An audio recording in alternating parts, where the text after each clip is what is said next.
Central government जो है parliament bill लेके आके जो पार्लियामेंट में जो बिल पास करे थे, हमको भरोसा था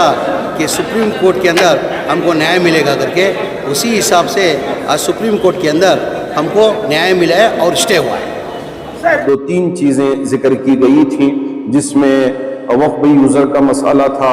गैर मुस्लिम भाइयों को बोर्ड के अंदर दाखिल करने के सिलसिले में मसला था, और इसी तरह कुछ और चीज़ें हैं। एक्ट पर जो चीज़ें हमारे वकीलों ने रखा था उस पर उन्होंने स्टे लगाया है और हमको स्टे ऑर्डर मिला है, तो एक हमारे लिए एक राहत की बात है। मैं माजिद, आप देख रहे हैं आपकी आवाज़। आज सुप्रीम कोर्ट की जानिब से जो ऑर्डर आया है, जिसमें वक्फ अमेंडमेंट बिल जो एक्ट बन चुका है उसको लेकर जो है फिलहाल स्टे ऑर्डर मिल चुका है। स्टे ऑर्डर यानी कि अगले हियरिंग तक जो है ये स्टे ऑर्डर रहेगा और उसमें कोई तब्दीली नहीं होगी जब तक नेक्स्ट हियरिंग की फिर से सुनवाई नहीं होती तब तक। इसी सिलसिले से जो है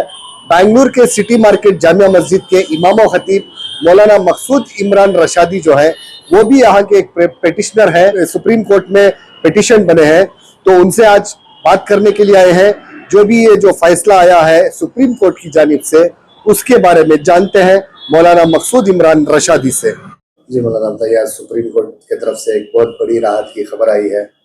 क्या कहना चाहेंगे इस मामले पर? बिस्मिल्लाहिर्रहमानिर्रहीम। भारत सरकार की तरफ से वक्फ तरमीमी बिल 2025 जो 2024 में तरतीब दी गई थी, 2025 में वो दोनों पार्लियामेंट में भी और राज्यसभा में भी पास हुई, और फिर उसके बाद सदर हिंद का भी उस पर दस्तखत होके एक्ट बना हुआ था। अल्लाह का शुक्र है कि हमारे मुल्क की सबसे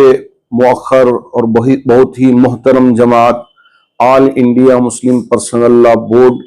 और इसी तरह मुख्तलिफ जमातें जिसमें जमीयतुल उलमा है और दीगर तंजीमें और ख़ास तौर पर इनफरादी तौर पर भी कई एक सुप्रीम कोर्ट से रुजू हुए, क्योंकि ये हमारे मुल्क की सबसे बड़ी अदालत है और हम पर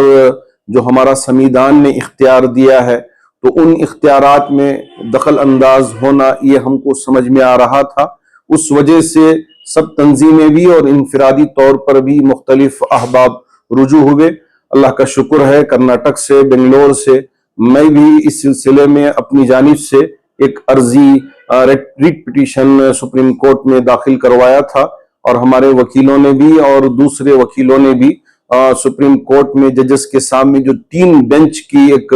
कमेटी बनी हुई थी, तो उनके सामने अपनी बात को रखा, तो जजेस ने अपनी हमारी बातों को कबूल किया और उन्होंने इन एक्ट पर और जो खास तौर पर 2-3 चीजें जिक्र की गई थी, जिसमें वक्फ यूजर का मसला था, गैर मुस्लिम भाइयों को बोर्ड के अंदर दाखिल करने के सिलसिले में मसला था, और इसी तरह कुछ और चीजें हैं, तो उन सब पर हमारे वकीलों ने बहुत अच्छी बहस की और जजेस ने भी अपना रिएक्शन बड़ा अच्छा दिया था। कल ही हमको जरा अंदाजा लग रहा था कि इस पर स्टे मिलेगा, लेकिन जब तक कोई चीज हमारे सामने मुकम्मल तौर पे नहीं आती, हम कभी कोई चीज को बोल नहीं पाते। अल्लाह का बड़ा फजल है कि आज 2 बजे से ये सिलसिला शुरू हुआ और आधे पौन घंटे के अंदर ही सारे तफसीलात जजेस के सामने आ गई, और उन्होंने दूसरों को भी सुनने के बाद इस एक्ट पर जो चीजें हमारे वकीलों ने रखा था उस पर उन्होंने स्टे लगाया है और हमको स्टे ऑर्डर मिला है। तो एक हमारे लिए एक राहत की बात है और एक इत्मीनान की बात है कि यहाँ आज भी इंसाफ जिंदा है। सुप्रीम कोर्ट के जजेस ने हक की ये बात सुनकर हमारे सिलसिले में हमारे दर्द और दुख को उन्होंने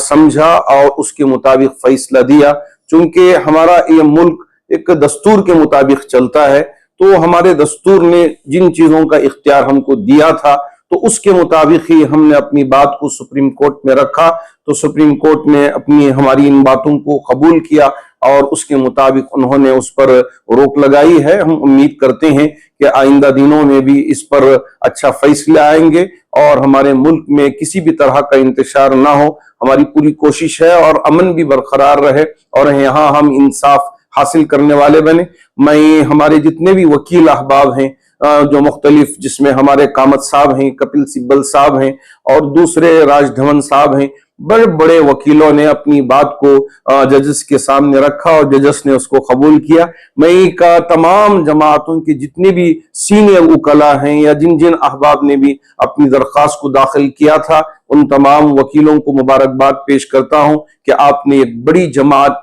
मिलकर जजेस के सामने अपनी बात को रखा। अल्लाह का शुक्र है कि अल्लाह रब्बुल जलाल ने हमारे लिए इसमें एक कामयाबी दी है, वक्तिया तौर पर ही सही। हम उम्मीद करते हैं कि आने वाले दिनों में हमारे लिए इस मुल्क में अच्छे फैसले होंगे। यहाँ हिंदू हो, मुसलमान हो या सिख हो, ईसाई हो, पूरी भाईचारगी के साथ रहेंगे, अमन व अमान के साथ रहेंगे। और आपका अगला कदम भी क्या रहेगा? तो इंशाल्लाह इसके बाद हमारे वकीलों के साथ बैठेंगे और गुफ्तगू करेंगे कि और आगे क्या करना चाहिए, किस तरह से करना चाहिए। तो चूंकि ये कानूनी मसाइल हैं, कानूनी मसाइल में उनकी बात बड़ी अहमियत की हामिल होती है, तो मशवरे के बाद इसको हम आगे ले जाने की पूरी कोशिश करेंगे।